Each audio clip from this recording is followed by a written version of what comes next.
بہت سی باتیں ذہن میں تھیں، ان میں سے ایک یہ کہ آپ لوگوں نے ہماری دعوت قبول نہیں کی۔ درخواست کی تھی کہ ہم بھی بہرحال وقت نکال کے آپ کی خدمت میں حاضری دیتے ہیں، اور آپ تشریف لاتے ہیں، بہت اچھا ہے، تو آپ نے دعوت ہی قبول نہیں کی۔ اور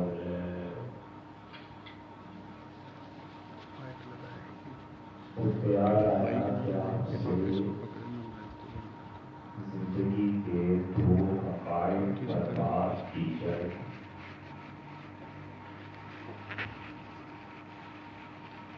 اگر آپ یہاں تشریف لاتی ہیں، سنتی ہیں،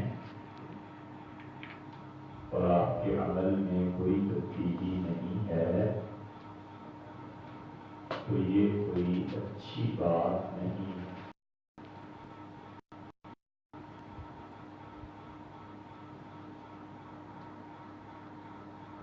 آپ کی تشریف آوری ہو، آپ کو کوئی اچھی بات یا کوئی بات اچھی لگے اور اس سے آپ کے عمل میں تبدیلی آئے تو پھر ٹھیک ہے، ورنہ جس طرح انسان مختلف چیزوں سے ایک طرح سے ہوتا ہے، اسی طرح یہ کاموں کی لذت ہے۔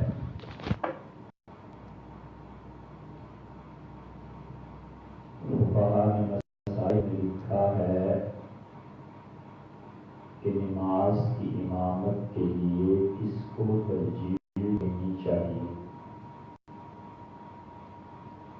اس زمانے میں فارسی کے دو الفاظ استعمال کرتے تھے کہ یہ شخص خوش اذہان ہے، اور ایک لفظ استعمال کرتے تھے کہ یہ درست خوان ہے۔ تو عالمگیری میں لکھا ہے کہ نماز کی امامت کے لیے خوش اذہان کی بجائے درست خوان کو ترجیح دی جائے۔ آواز کا اچھا یا نہ اچھا ہونا یہ اللہ کی طرف سے ہے، لیکن درست پڑھنا قرآن کریم کا یہ انسان کے اپنے بس کی بھی بات ہے۔ بالکل ایسے ہی انسانی زندگی کی ایک یہ حقیقت ہے کہ آپ سنتی ہیں، کوئی بات اچھی لگتی ہے اور عمل میں نہیں آتی تو کچھ خاص فائدہ نہیں ہے، پھر تو ہمارا نہ آنا ہی اچھا ہے۔ اور اگر آپ کے عمل میں کوئی تبدیلی آتی ہے تو پھر یہ ٹھیک ہے، پھر یہ صحیح چیز ہے۔ زندگی کی ایک بہت بڑی حقیقت یہ ہے، دو حقائق پر گفتگو کرنے میں پہلی حقیقت یہ ہے کہ آپ کبھی غور کریں کہ انسان سب سے زیادہ وقت کسے دیتا ہے۔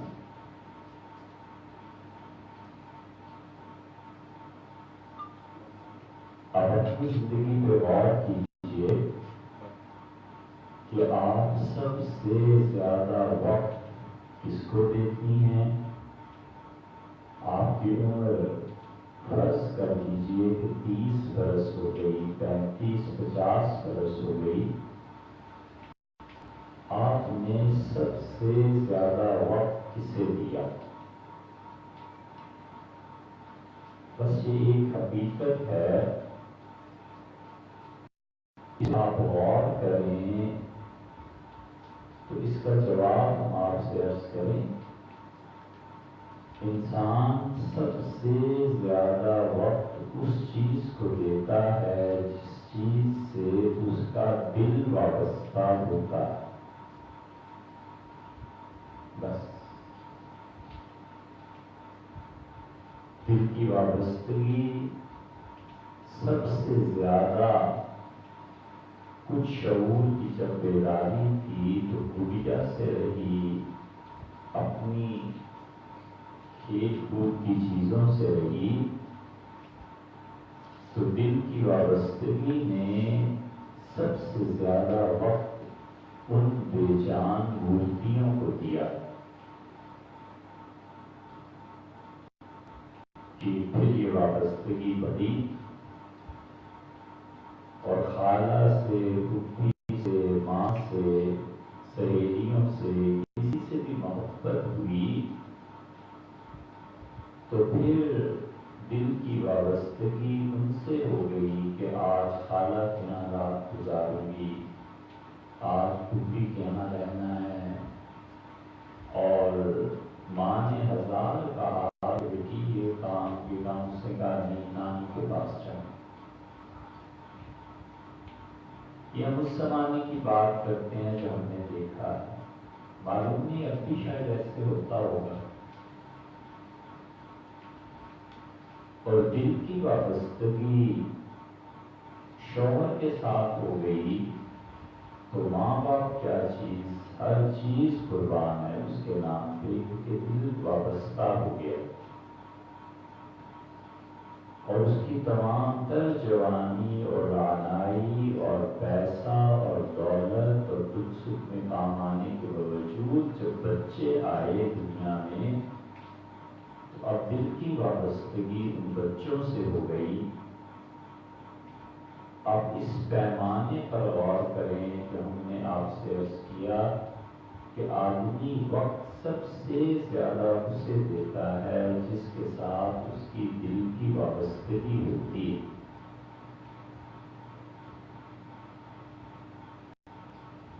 جب یہ اصول کی بات ہوئی اور اب آپ دیکھیں کہ بچے ہر وقت موبائل اور ان چیزوں میں جو مصروف رہتے ہیں، تو یا تو اس وجہ سے کہ اس آلے اور انسٹرومنٹ سے ان کے دل کی وابستگی ہے، یا یہ کہ یہ ذریعہ بن رہا ہے کسی اور وابستگی کا جو اس ریسیور کے سیکنڈ اینڈ پہ ہے۔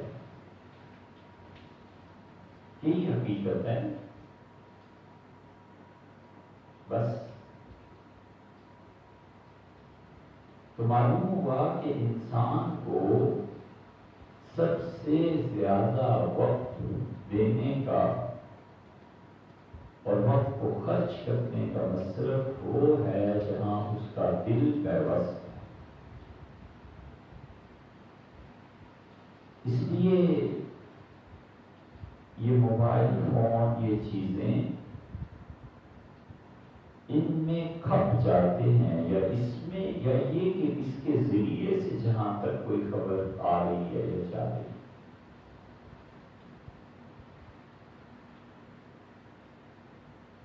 اس کا مطلب یہی ہے نا۔ اور اگر کہیں وہ جو ہمیں یہ لفظ نہیں آتا، وہ جو پیسے اس میں لوڈ کراتے ہیں، اسی لوگ وہ بات کرتے ہوئے ختم ہو جائے تو قیامت سے بڑی قیامت آ جاتی۔ اس بیلنس میں اسی وقت ختم ہونا تھا، جی بس چلے تو کمپنی جا کے ڈائنامائٹ کر اڑا دے، کہ اتنی اہم بات ہو رہی تھی کہ تیسری جنگ عظیم کا اعلان اتنا ضروری نہیں تھا جتنی یہی بات ضروری تھی۔ اس لیے کہ دل کی وابستگی جہاں ہوتی ہے، آدمی ایمان کے بعد سب سے زیادہ قیمتی چیز وہاں صرف کرتا ہے، اور وہ ہے وقت۔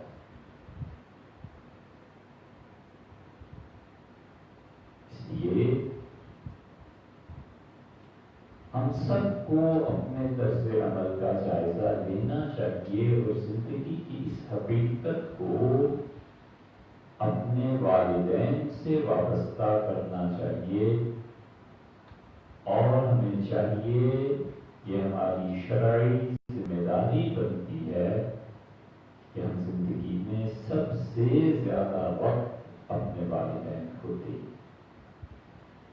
ماں ہے، باپ ہے، ایک وقت ان کی زندگی میں ایسے گزرتا ہے جب وہ اپنے دوستوں کے ساتھ مصروف ہوتے ہیں، سہیلیاں آتی جاتی ہیں، اور آہستہ آہستہ جب بڑھاپا شروع ہوتا ہے تو پھر آنا جانا کم ہو جاتا ہے، اور اس وقت ماں باپ کی زندگی میں تنہائی شروع ہو جاتی ہے۔ اس وقت اولاد کی اللہ کے فرائض، نماز اور حج کے بعد سب سے بڑی عبادت یہ ہے کہ آپ اپنا وقت اپنے والدین کو دیں۔ بس یہ زندگی کی حقیقت ہے، اور خدا نخواستہ ایک کا بھی انتقال ہو جائے والد کا، والدہ ہمیشہ تنہائی کا شکار رہ جاتی ہے، اور والدہ کا انتقال ہو جائے تو والد تنہا ہو جاتے ہیں۔ اس وقت سب سے بڑی عبادت یہ ہے کہ آدمی طے کرے کہ مجھے اپنا وقت اپنے والدین کو دینا ہے اور انہیں اس تنہائی کے عذاب سے نکالنا۔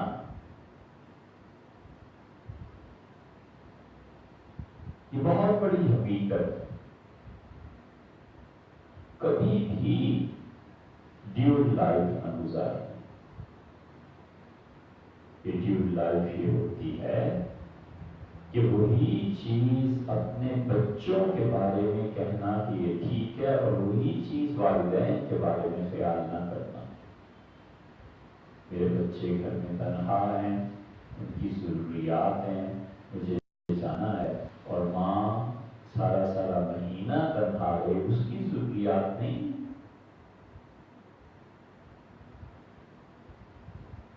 ہمیشہ اپنے والدین کو اپنی اولاد پر ترجیح دینی چاہیے۔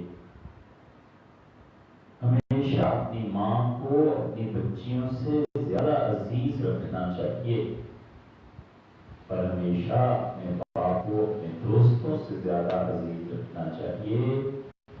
یہ تنہائی اور اس کا ایک عذاب خدا کا جو ہم اپنی آنکھوں سے دیکھتے ہیں، وہ اپنے اوپر تنہائی کا مسلط کر لینا ہے، اور یہ جتنے اپنے اوپر تنہائی کو مسلط کرتے ہیں، 1000 میں کوئی ایک بچہ، ایک آدمی ایسا ہوگا جو اس عذاب سے محفوظ رہا ہو، ورنہ 999 پر یہ عذاب آتا ہے کہ وہ خود نفسیاتی مریض بن جاتے ہیں۔ یہ سب بچے نفسیاتی مریض بن رہے ہیں۔ ایک کمرے میں 4-5 بہن بھائی بیٹھے ہیں، اور وہ چیٹنگ ہو رہی ہے اس موبائل کے ذریعے، اور ایک دوسرے سے بات نہیں کر رہے۔ یہ اس کو میسج کر رہا ہے، وہ اس کو میسج کر رہی ہے، یہ دونوں سے اور کو میسج کر رہے ہیں۔ یہ آج نہیں تو کل کے نفسیاتی مریض ہیں۔ اللہ کسی میں بے کرم فرمائے 1000 میں کوئی ایک ہو تو وہ، ورنہ ان کی محبتیں ٹوٹ جائیں گی، ایک دوسرے کو نہیں پہچانیں گے، اور پھر جو لڑائیاں اور مارکے اور دنگا اور فساد ہوگا وہ کل کی نہیں آج کی بات۔ اس لیے زندگی میں دل کی وابستگی اپنے والدین سے ہونی چاہیے، وہ جتنے بھی برے ہوں، ان کی مختلف آراء سے انسان جتنا بھی ڈس ایگری کرے، یہ نئے مطلب سیکھیں، یہ پوری ایک تہذیب، ایک زبان جنم لے لیا ہماری آنکھوں کے سامنے اس نے۔ یہ سب کے سب دھوکے ہیں جو آج نہیں تو کل کھل کے رہیں گے، اور لوگ اس کو دیکھیں گے کہ یہ سب نفسیاتی مریض بن جائیں گے، اور بن رہے ہیں اب اسی لیے تو 20-20 سال اور 30-30 سال کی عمر میں وہ حرکتیں ہیں جو پچھلی نسل میں 90 سال کا بڈھا نہیں سوچ سکتا.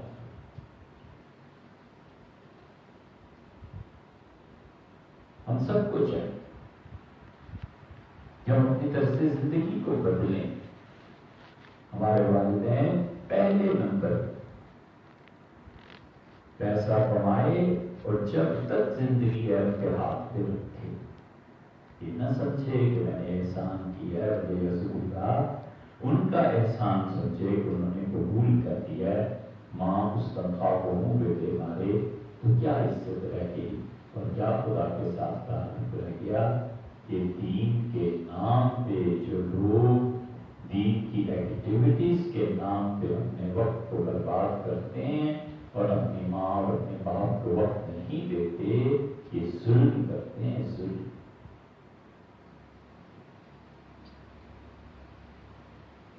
ان کی خوشی میں اللہ کی خوشی ہے اور ان کی ناراضگی میں اللہ کی ناراضگی. وہ خوش ہیں تو عبادت قبول ہے اور وہ خوش نہیں ہے تو ایسے شخص کی تو عبادت میں بھی شبہ ہوتا ہے کہ یہ کیا. اس لیے اپنے بچوں کی تربیت میں یہ چیز داخل کرنی چاہیے کہ جتنی جدید چیزیں ہیں، فیس بک ہے، انٹرنیٹ ہے، ای میل ہے، ایک مناسب حد تک اس کا استعمال کہ اس سے بھی کٹ کے نہیں رہا جا سکتا. اور اس کے بعد بیٹے یہ بند اور ہم گھر میں ہیں، ہمارے پاس بیٹھنا ہے، ہمارے والدین ہیں ان کے پاس بیٹھنا ہے، ان کی خدمت میں رہنا ہے، ان کی ضروریات زندگی کا خود سے خیال کرنا.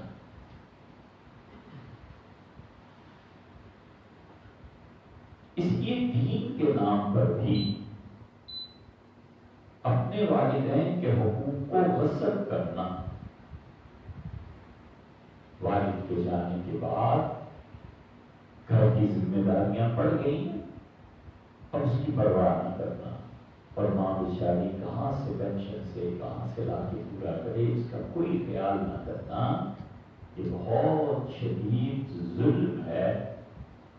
اور بجائے اس کے کہ ماں زندہ ہے وہ اپنے روپے پیسے کو اس کو لا کر دے، اپنی مرضی سے گل چھترے اڑانا. اور آج اس مسجد کی تعمیر ہو رہی ہے لہٰذا اس میں 10,000 دیں، آج اس مسجد میں کولر نہیں لگا. اور حالت یہ ہے کہ ماں ترستی ہے اس بات کو کہ بیٹا عید شوراب پہ 2-4 جوڑے لے آؤ. وہ جوڑے اس بیچاری نے کیا کرتے ہیں، وہ ایک محبت کی علامت ہے. جب اس کو محبت ٹیلی فون سے زیادہ ہے کہ ٹیلی فون کے پیچھے جو دوسری ماں بول رہی ہے اس سے زیادہ ہے تو اپنی حقیقی والدین کو کب وقت دے گا اور کب ان کا خیال کرے.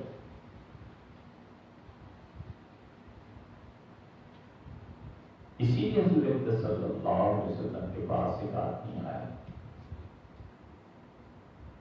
اور اس سے کہا کہ اللہ کے رسول میں جہاد پہ جانا چاہتا ہوں.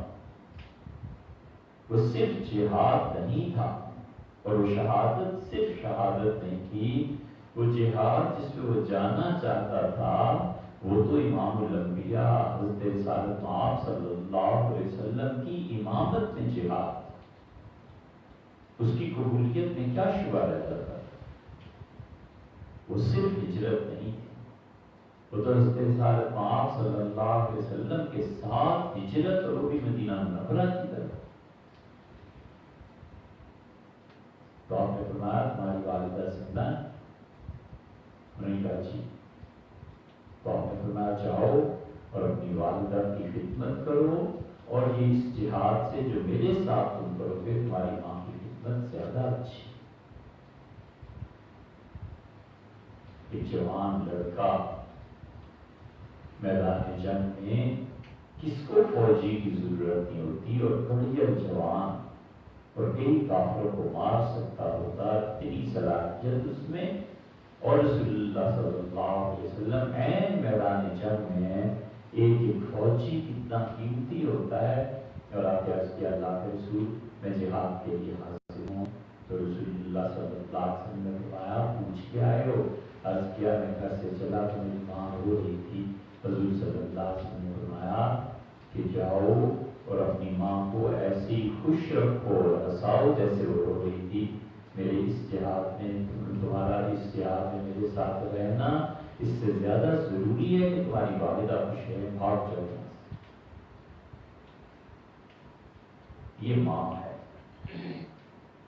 فرمایا تمہارا باپ جنت کا دروازہ ہے. ومن شاء ذلها جس کا دل چاہے اسے ضائع کر. دنیا سے انتقال کر کے ہم اتنے بے حص ہیں دین کے نام پہ. دین کے مظاہر پر ہماری زیادہ نظر رہتی ہے بنسبت حقائق.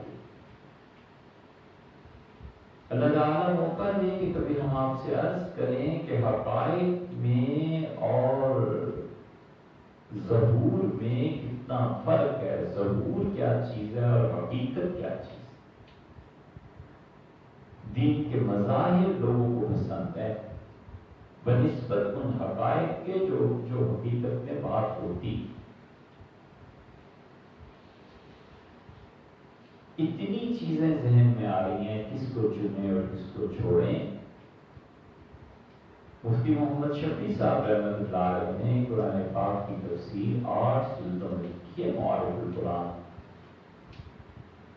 مولوی عثمانی صاحب کے والد دارالعلوم کراچی جنہوں نے نیو رکھی اور جنہوں نے اس کو خریدا زمین.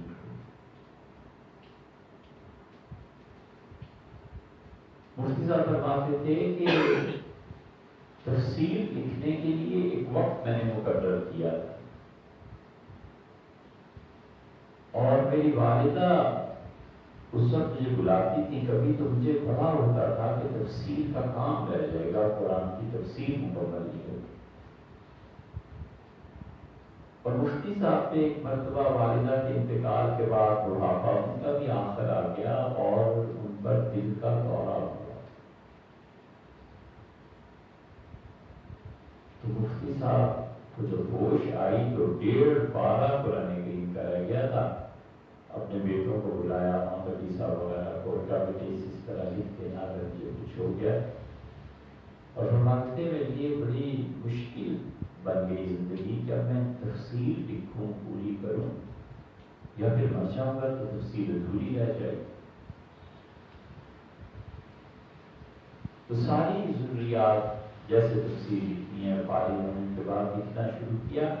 اور فرماتے کہ میرے دل میں یہ آیا کہ میں نے اپنی زندگی میں تفسیر کو ختم کرنا ہے یا زندگی تفسیر میں ختم کرنی ہے. قرآن کے ساتھ جڑے رہنے میں زندگی لگ جائے یہ زیادہ بہتر نہیں. تو مجھے بڑی خوشی ہوئی. میں نے کہا کہ تفسیر پوری ہوتی ہے یا نہیں ہوتی, لیکن تفسیر لکھتے لکھتے میں پورا ہو جاؤں تو یہ زیادہ اچھا ہے.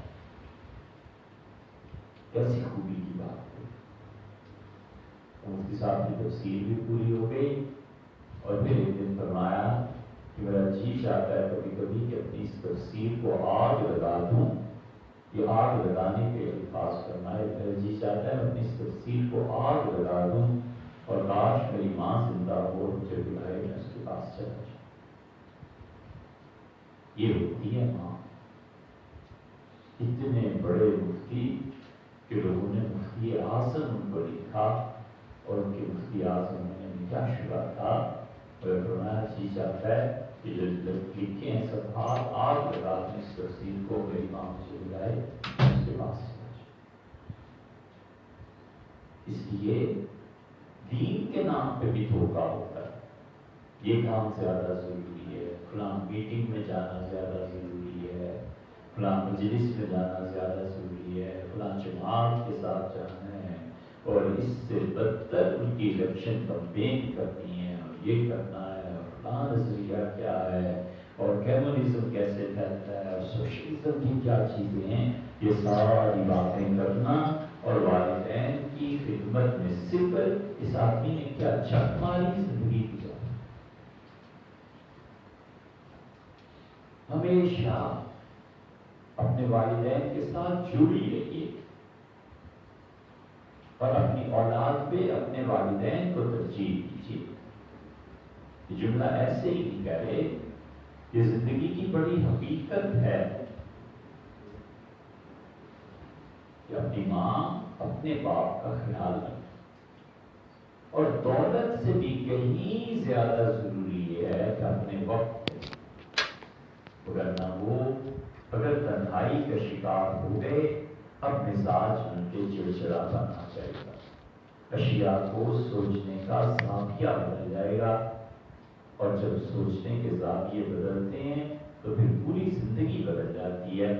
پیسہ ہے نہیں ہے یہ ایک الگ بات ہے، وقت تو ہے نا۔ ماں باپ کے پاس جانا یہ بھی عجیب بےہودگی ہے کہ ٹی وی لگا دے، اب ماں بھی ٹی وی دیکھ رہی ہے، دادی بھی، نانی بھی، بچے بھی، جو آ رہا ہے ٹی وی پہ اس پہ تبصرہ ہو رہا ہے، سیاسی مجلسیں چل رہی ہیں۔ کیا اس سے بہتر نہیں ہے کہ فون اور موبائل اور ٹی وی سب آف کر کے ماں کے پاس بیٹھ کے اس سے وہی بات کرنی چاہیے جو وہ کر رہی ہے، اس سے خوشی کی باتیں کرنا، اس سے محبت کی باتیں کرنا، نانی ہے، دادی ہے، اس کے ساتھ ایسی بات جو ان کی طبیعت کو خوش رکھے۔ حضور اقدس صلی اللہ علیہ وسلم نے کیا فرمایا، یہ حدیثیں میں کیوں نہیں یاد رہتی؟ حضور صلی اللہ علیہ وسلم نے فرمایا جب تم کسی مریض کے پاس جاؤ جس کی موت یقینی ہو تو بھی اس سے بات کرنا کہ اللہ آپ کی زندگی بڑھا دے گا، اللہ آپ کی زندگی میں اور اضافہ کر دے گا۔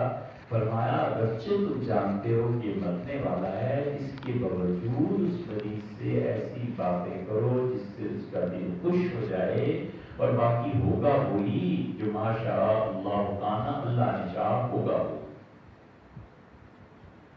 ہماری باتیں ایک زندگی کا لمحہ اس کینسر کے مریض کے لیے نہیں بڑھا سکتی، لیکن اسے امید دلانا کہ کوئی بات نہیں، ایسی مریض ایسے اب یہ دوائی چاہت ہو گئی، ایسے ہو جاتا ہے، ایسے فلانی نجات پا گئی، فلاں کا کینسر تھا، یہ چیزیں ہو گئی تھیں، آپ خوش رہیے، آپ کو اللہ اور زندگی دے گا، بھی بچے ہیں، بھی آپ نے ان کے رشتے کرنے ہیں، بہت سی باتیں ہیں۔ فقط یہ کہ انسان اپنا وقت ان کے ساتھ اس طرح سے لگائے کہ کل دن کی خوشی کا مجھے ہم نے جو آپ سے عرض کیا کہ اپنی اولاد پر اپنے والدین کو ترجیح دینے سے اتنا بڑا مقام ملتا ہے کہ آدمی مستجاب الدعوات ہو جاتا ہے۔ بھائی ماسٹر کی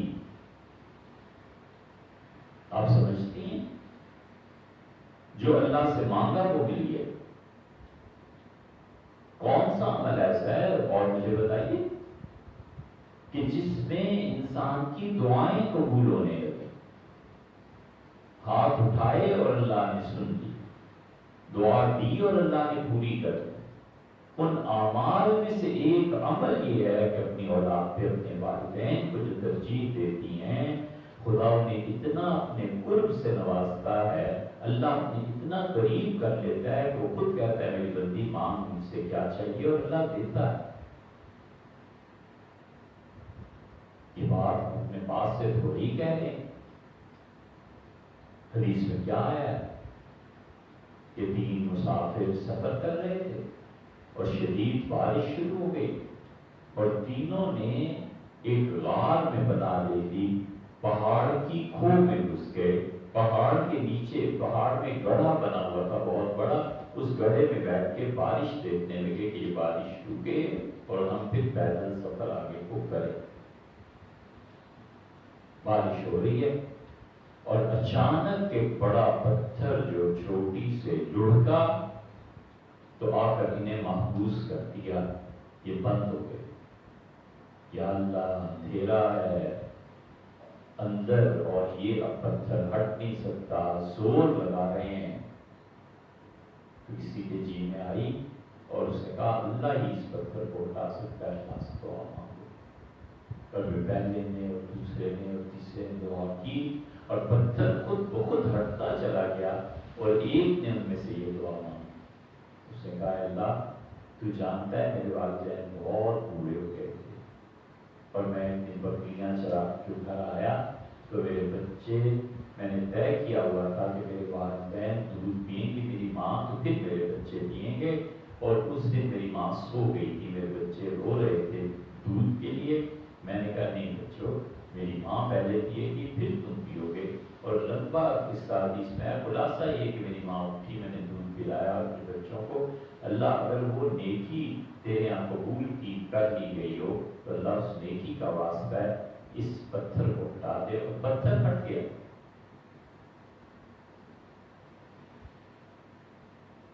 جسے بخاری وغیرہ میں آیا، حضور اکرم صلی اللہ علیہ وسلم نے لوگوں کو یہ قصہ سنایا۔ اتنا بڑا مقام مل جاتا ہے آدمی، اس لیے اپنے والدین کو دیکھیں، ان کی ترجیحات کو متعین کریں، اپنے گھر بلانا، اپنے پاس رکھنا، خود ان کی خدمت میں رہنا، یہ سب چیزیں ایسی ہیں جو آہستہ آہستہ آپ کو اس مقام تک لے جاتی ہیں کہ آپ اپنی اولاد کے بارے میں جو دعا مانگتے ہیں اللہ رد نہیں کرتا۔ اور اسی حدیث سے فقہاء نے مسئلہ ثابت کیا ہے، اور پوری امت کا اس پہ اتفاق ہے، حتیٰ کہ اہل تشیع بھی اس چیز کو مانتے ہیں کہ اللہ کو اپنی نیکیوں کا واسطہ دے کر کوئی دعا مانگنا اللہ اسے قبول کر لے۔ اختلاف اس لیے ہے نا کہ امت میں جو اولیاء کرام گزرے ہیں ان کے واسطے سے خدا سے مانگا جائے یا نہیں، اس پہ تو اتفاق ہے پوری امت کا۔ کوئی آدمی کہتا ہے کہ اللہ فلاں دن جو میں نے نماز پڑھی تھی، اللہ فلاں دن جو میں نے خیرات کی تھی، اللہ فلاں مرتبہ جو حج کیا تھا، اے خدا کہ یہ نیکی تو نے قبول فرما لی ہے، اس نیکی کے صدقے میں آج میرے بچوں کو بچا۔ اس پہ تو کسی کا اختلاف نہیں۔ اس کے خیال میں آیا کہ آپ سوچیں گی کہ ہم بار بار کیوں کہہ رہے ہیں، اس کی اصل یہ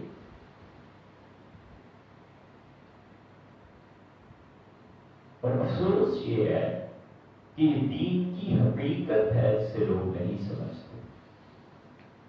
بہت بڑی حقیقت ہے دین کہ اولاد اپنے والدین کے ساتھ چمٹی رہے اور ادب اور محبت غالب رہے، اختلاف اس گھر میں نہیں ہوتا۔ حتیٰ حضرت رسالت آپ صلی اللہ علیہ وسلم اپنے مشربہ میں تشریف لے گئے، اپنے گھر میں جو اونچی جگہ تھی وہ سیٹنگ ایسی تھی گھر کی، اور آپ نے پردہ کر لیا۔ سیدنا عمر رضی اللہ عنہ کہتے ہیں کہ میں گیا، رباح غلام کھڑا تھا۔ ہم نے ایک مرتبہ یہ کہا تھا بلال رباح وہ صحیح نہیں ہے، حضرت بلال رضی اللہ عنہ کے نام کے ساتھ یہ آتا ہے، لیکن وہ اصل میں رباح ایک اور صحابی۔ تو رسول اللہ صلی اللہ علیہ وسلم نے بلا لیا عمر رضی اللہ عنہ کو اندر، اور پہلا جملہ یہ کہا کہ اللہ کا کلنا، آپ نے اپنی ساری بیویوں کو طلاق دے دی، لوگ رو رہے ہیں۔ حضور صلی اللہ علیہ وسلم نے تو میں تو طلاق نہیں دی۔ تو اس کے اللہ کے رسول پھر آپ الگ ہو گئے، آپ نے کہا ہاں میری بیویوں کا میرا کچھ اختلاف تھا، خرچہ جو ہوتا ہے اس پہ تو میں نے انہیں چھوڑا ہے 1 مہینے کے لیے، اور میں یہاں آ گیا۔ کہاں اختلاف ہے؟ اختلاف کو ادب کی حدود میں رہنا چاہیے، بس مسئلہ اتنا ہے۔ بڑے سے بڑے آدمی سے اختلاف ہو سکتا ہے، لیکن چیخنے چلانے سے دلائل کا وزن نہیں بڑھا کرتا، اور بے ادبی سے حق مغلوب نہیں ہو جائے۔ گھر والدین سے اختلاف دلیل کی بنیاد، ادب کے ساتھ، یا دین کے نام پہ جو اپنے والدین کو وقت نہیں نہ دیتے اور دین کے نام پہ ان کا یہ حق مارتے ہیں، کوئی زیادہ نہیں، پھر خود پتہ چل جاتا۔ اور زندگی کی دوسری حقیقت آپ سے عرض کریں، کبھی بھی اپنی اولاد کے متعلق یہ سوچنا بھی نہیں ہے کہ یہ میرے بڑھاپے کا سہارا، بس کئی جگہ ہم فکرہ سنتے ہیں اور جی چاہتا ہے کہ ان سے کہیں سہارا صرف اور صرف اللہ کی ذات ہے بس. یہ اولاد کے متعلق یہ کہنا تو درکنار، سوچیے بھی نہیں کہ آپ کی بڑھاپے کا سہارا ہے. ان کے ساتھ نیکی خالص اللہ کے لیے کیجیے اور اللہ تعالیٰ سے دعا کیجیے کہ آپ اپنی اولاد کی کیا کسی کی بھی محتاج نہ رہیں، بس چلتے پھرتے دنیا سے جانا ہو. جو لوگ یہ سوچتے ہیں کہ یہ میری بڑھاپے کا سہارا ہے اور بیٹے اتنا خرچ کیا اور اتنا خرچ کیا، وہ تجارت کر رہے ہوتے ہیں اور یہ تجارت بالعموم گھاٹے میں جاتی ہے. کبھی نہیں سوچنا چاہیے. جس اللہ نے ساری زندگی رکھا ہے وہی اللہ بڑھاپے کا بھی سہارا ہے، اور بڑھاپے کے بعد جو قبر ہے اس میں بھی یہ سہارا بنے.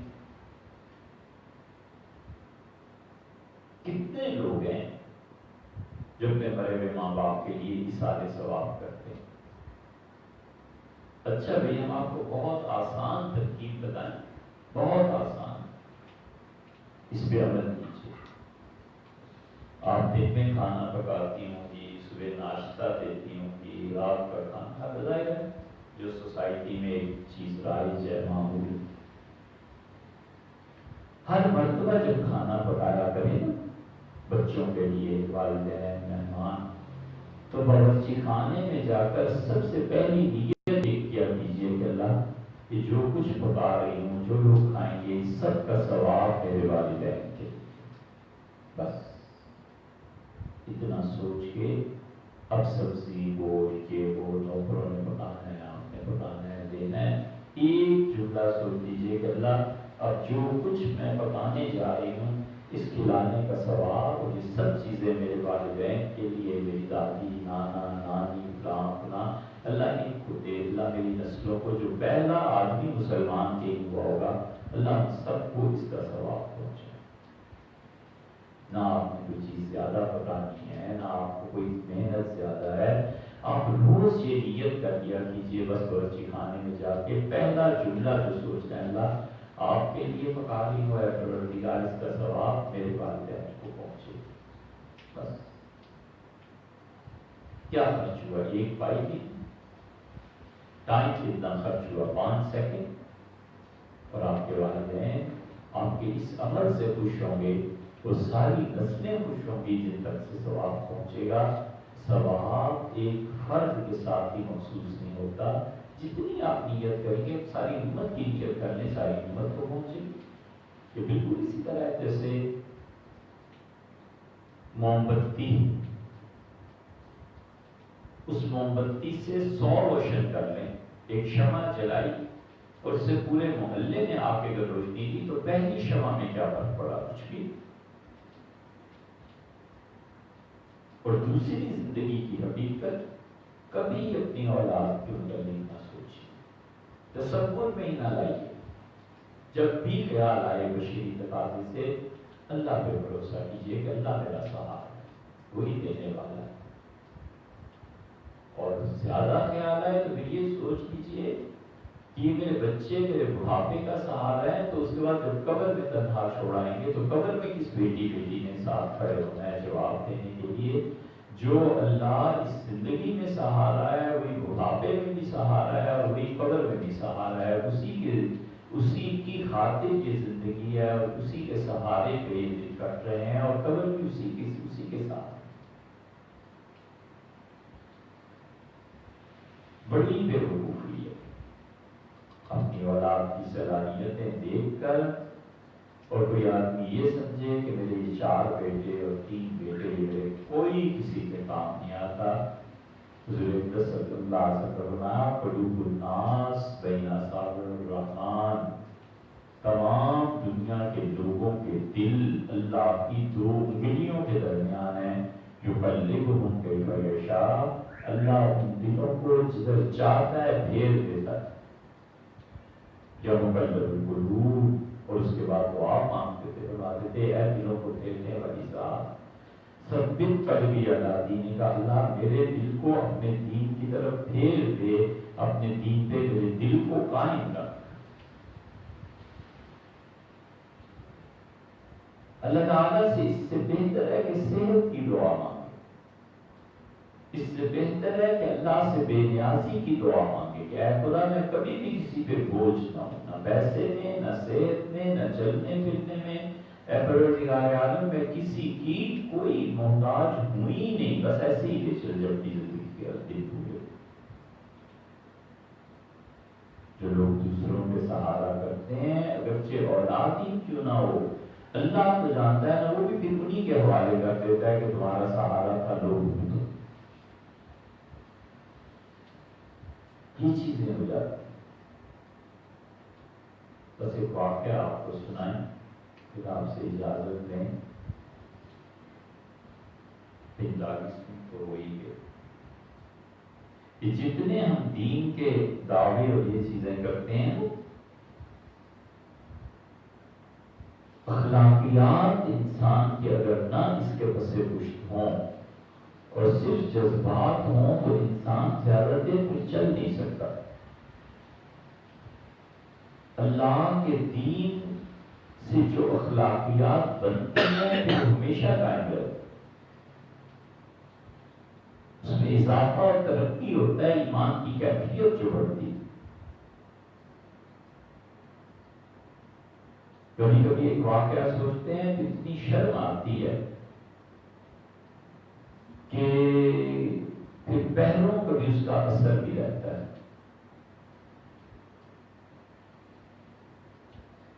ہم نے کسی زمانے میں پروفیسر سلیم احمد صاحب کو پڑھا،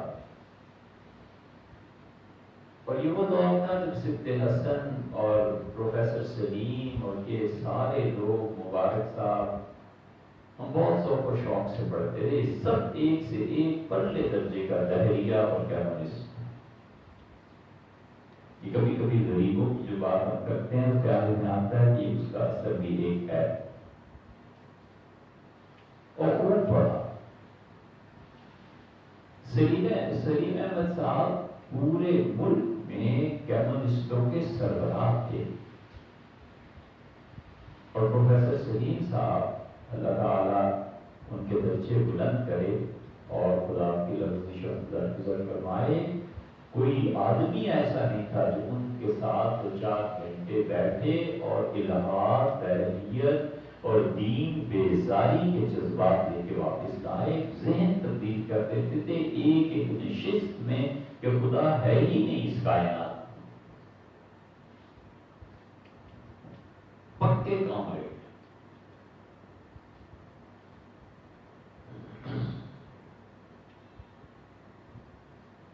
اتنے بڑے کمیونسٹ ہونے کے باوجود ان کے والد تھے احمد حمدانی، یعنی آپ نفرت دین سے اس کا اندازہ لگائیے کہ سلیم حمدانی کس زمانے میں لکھا کرتے تھے، یہ والد کہتے حمدان کی نسبت اڑا دی۔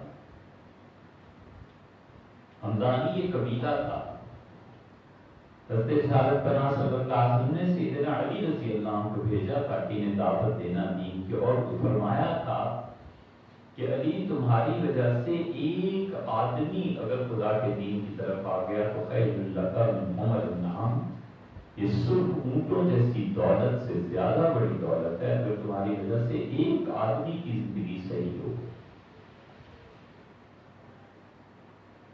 سیدنا علی رضی اللہ عنہ گئے، دعوت دی، یمن کے قریب یہ لوگ تھے، اور جب مدینہ منورہ اطلاع ملی کہ حمدانی قبیلہ سارے مسلمان ہو گئے ہیں، 3 مرتبہ رسول اللہ صلی اللہ علیہ وسلم السلام علی حمدان، حمدانیوں خوش رہو، السلام علی حمدان، حمدان والے اللہ کی سلامتی میں رہیں، خوش رہیں، 3 مرتبہ فرمایا۔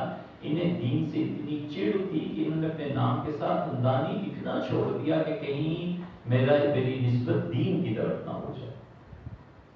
یا اللہ، اتنی دین بیزاری اور اخلاقیات میں ان کا حال یہ تھا، اور ان کے والد احمد حمدانی پکے ایماندار ولی اللہ، نماز کی پابندی، پنج وقتہ نمازی، بڑھاپا آ گیا، جو اپنے والدین کی خدمت کرتے رہتے ہیں نا، تقدیر بدل جاتی ہے بی بی، تقدیر بدلنے کا مطلب ہم یہ نہیں لے رہے کہ کوئی 60 اور 30 کا کمپٹیشن بن جاتا ہے اور 70 اور 30 کا اور 60 اور 40 کا. ہم کہہ رہے ہیں اتنی بڑی تبدیلی آتی ہے کہ پلس مائنس اور مائنس پلس ہو جاتا ہے، تقدیر بدل جاتی ہے. ہم دیکھتے رہتے ہیں ان چیزوں میں.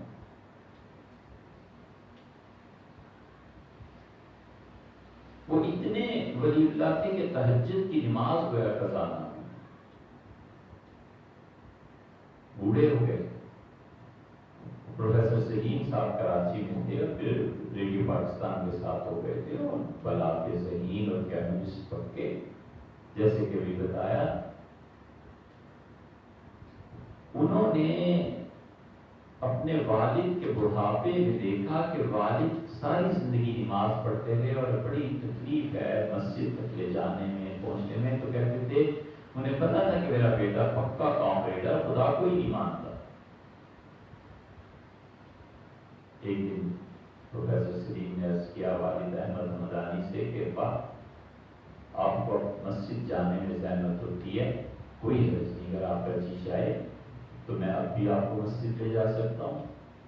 ان کا بیٹے مولوی صاحب کہتے ہیں کہ گھر میں نماز پڑھوں اور گنجائش ہے نہیں لے جاؤ تو اچھا ہے، 80 برس سے زیادہ ہوگی ٹوٹ کے.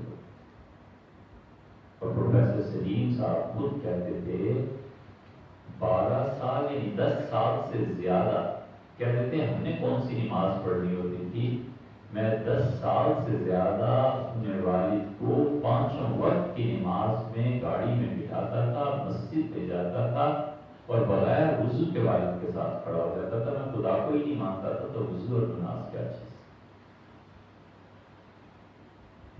10-12 سال بغیر وضو کے نماز پڑھ کے کفر کرتے، کہتے مجھے خدا سے ہی کوئی بات نہیں تھی تو والد، لیکن والد بڑے خوش. والد کہتے تھے الحمدللہ میرا بیٹا کا پکا نمازی ہو. 10 سال سے زیادہ عرصے میں اپنے والد کی ایک جماعت قضائیوں نے دی، اور سارے ان 10-12 سالوں میں والد کی عمر 90 سے زیادہ ہوئی تھی اور یہ خود 60 سے زیادہ کے ہو گئے تھے. 60 سے زیادہ کی عمر میں اپنی اولاد کے ہوتے ہوئے تہجد والد کی قضائیوں نے دی. والد کی آنکھ کھلتی تھی، بیٹا پہلے سے وضو کرانے کو تیار، اور والد آنکھ سے دیکھتے تھے اور دروازہ کھول دیتا تھا کہ چلیے گاڑی پہ بیٹھیے. اور اتنے سال خدمت. وفات کے وقت انہوں نے اپنے بیٹے کو سینے سے لگایا اور کہا میرے بیٹے سلیم، اتنی خدمت کی تم نے میری، اتنی نمازیں پڑھی، میں اللہ کے یہاں جا کر سرخرو ہو جاؤں گا. خدا مجھ سے پوچھے گا کہ اپنے بیٹے کی متعلق کیا کیا تم نے، تو میں کہوں گا اے رب اسے تیری بندگی میں نماز میں چھوڑ کے آیا. 90 برس سے زیادہ احمد مدانی کی. کہتے ہیں مجھے اتنی شرمندگی تھی کہ جس کو نمازی سمجھ لیں وہ تو خدا کا ہی منکر ہے. اور کہا میرے بیٹے سینے لگ جا، دل سے دل ملا، اور مجھے نیچا. کہتے تھے مجھے نہیں پتا والد کے جنازے کے بعد کیا ہو گیا. خود سلیم صاحب کا انتقال 96 برس کی عمر میں ہوا. کہتے تھے پتہ نہیں کیا ہوا، لیکن اس دن والد کے جس دن انتقال ہوا تھا اس سے لے کے اب مرنے والا ہوں 36 برس ہوئے ہیں. 36 سالوں میں کبھی ایک جماعت کی نماز جو مجھ سے قضا ہوئی. کا پتہ نہیں کیا چیز آ گئی تھی. اسی کو صوفیہ اپنی اصطلاح میں انتقال نسبت کہتے ہیں. ان کا پتہ نہیں کیا چیز ہو گئی تھی. والد کے جنازے کا دن اور آج کا دن 36 برس ہو گئے، کبھی ایک جماعت کی نماز قضا نہیں ہوئی. یہ ہے اپنے والد کی خدمت کا نتیجہ کہ کفر سے اسلام ہو گیا اور کہاں خدا کو نہیں مانتا تھا اور کہاں 36 سال کہتے تھے نہ تہجد قضا ہوئی نہ بھی جماعت کی نماز چھوٹی. اس لیے اپنے والدین کی خدمت میں لگی رہیے، اپنی اولاد پہ انہیں ترجیح دیجیے، اللہ آپ کو ایسا مقام دے گا کہ آپ دعا کے لیے ہاتھ نہیں اٹھائیں گی، دل میں آنا شروع ہوگی اور قبولیت آپ دیکھیں گی۔ اور کبھی یہ ذہن میں نہ رہیے میری اولاد بڑھاپے کا سہارا فلاں، بس اللہ ہی ہم سب کا سہارا ہے، اسی کی عبادت چاہیے، اسی کی بندگی چاہیے، اسی کے سامنے سر جھکانا چاہیے، اسی سے مانگنا چاہیے، اور اپنا حقیقی وارث اسی سمجھنا چاہیے۔ اللہ مجھے اور آپ کو عمل کی توفیق بخشے۔ دعوت آپ کو پھر دیتے ہیں بے شک آپ کے پاس وقت ہو ہمارے ادارے میں آئیے، آپ تشریف لائیے، بڑی خوشی ہوگی کہ ایک طرفہ تعلق نہیں ہے، کچھ آپ کو بھی ہمارا خیال